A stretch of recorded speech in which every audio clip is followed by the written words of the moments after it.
In 1987, when I was 29 years old, was the first time I actually ever heard of Nelson Mandela. The South African apartheid government did an unbelievable job of censoring press. Because I was traveling overseas in London and I went to the Madame Tussauds Museum, and there was a statue of Nelson Mandela.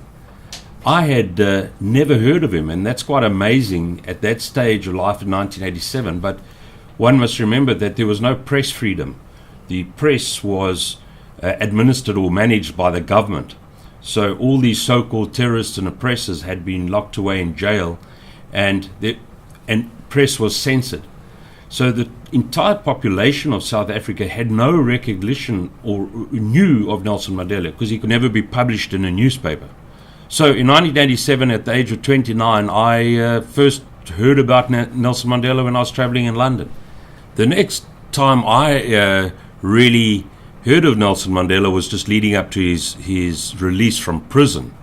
And then the first time any of my family was actually met Nelson Mandela was my son Warwick. He was at nursery school at 5 years old, and his nursery school was in Houghton, the suburb of Houghton, just outside Johannesburg. And Nelson Mandela's house was in Houghton, and he drove one day to the nursery school and came in and saw the kids, and my son Warwick came home from school and he said, I saw this big man. He came to our school, because Warwick was only 5, and he came in a big blue Mercedes. So that was the next time he had any impact on our family. Even though Warwick didn't know who he was, it was quite a story at the school. In 1994 was the election, which was the time when Nelson Mandela was elected president.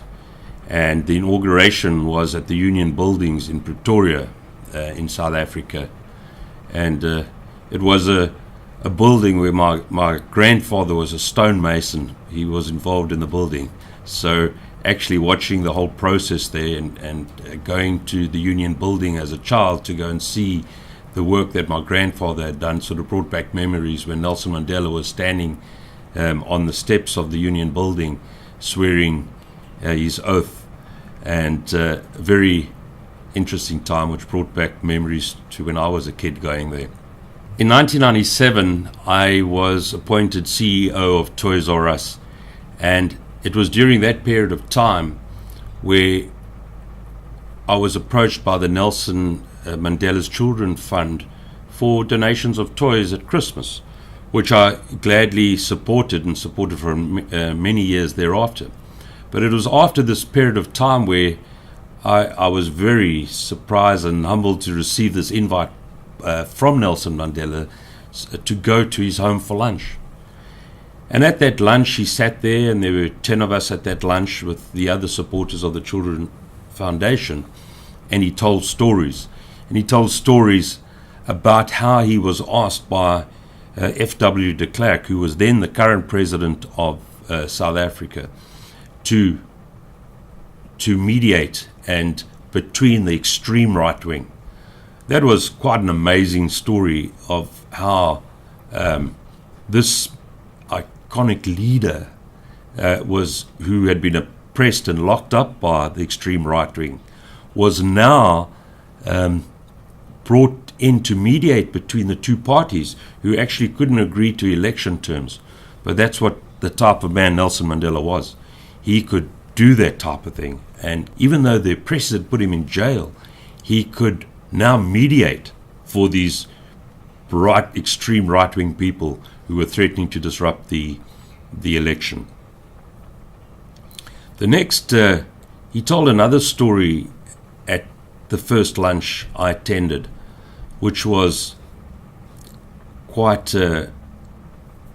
interesting. He recalled when they were in prisoner ships being transferred from Cape Town to Robben Island, and the prisoners were kept in the bottom of the ships, and the guards and their families were on the top with a grated prison cell underneath. And he told a story of one of the guards, young children, urinating down onto the prisoners below in the deck of this boat. and how he looked up at him and said, "Hey, young boy, that's not the right thing to do. We're all good people down here." But I think the interesting thing was that he told the story, and he told it with the smile on his face.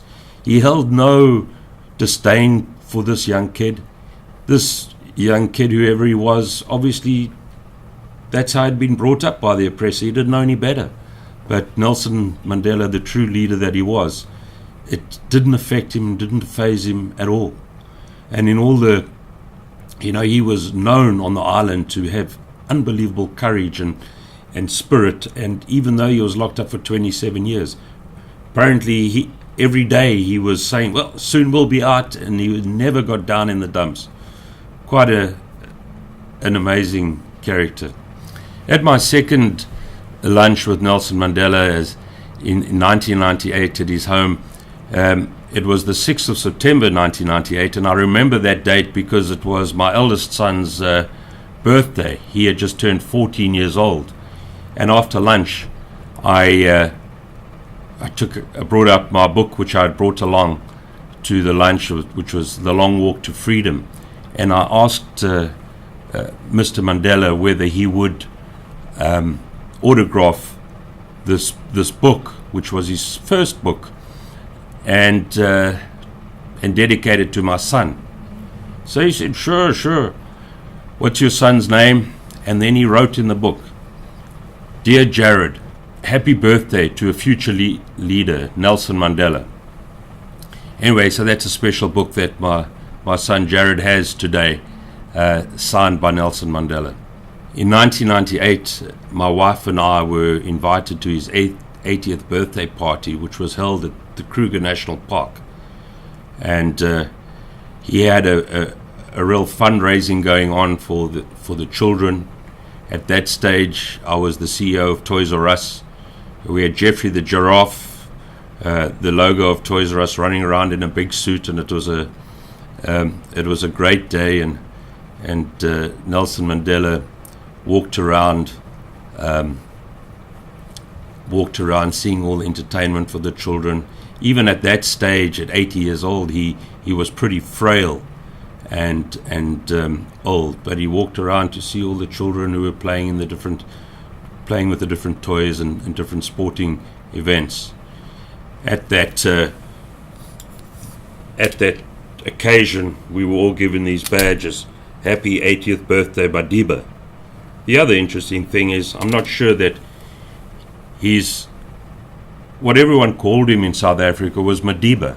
Madiba, and I'm not sure that everyone knows what Madiba is. Madiba means, it's actually the tribe that he comes from. And it's a very honored act to take the name of the tribe. But he was fondly referred to always as Madiba, which was actually his Xhosa tribe. In 1999, when Nelson Mandela stepped down as president and went off and worked on his charity, spent a lot of time. He really got a lot of enjoyment out of working for the children's charities and visiting children wherever they might have been in South Africa. So Nelson stepped down, and he was replaced by the new president of the ANC, which was Thabo Mbeki, and which was quite a remarkable story, because there were very, very few African presidents that had only served one term. But the gracious man that Nelson Mandela was, he stepped down and he went off and has been doing all this charity work and for many years, but I guess also having some well-deserved time with his family in his retirement years. If I could remind everyone just of the one thing that Nelson Mandela had done that stands out in my memory,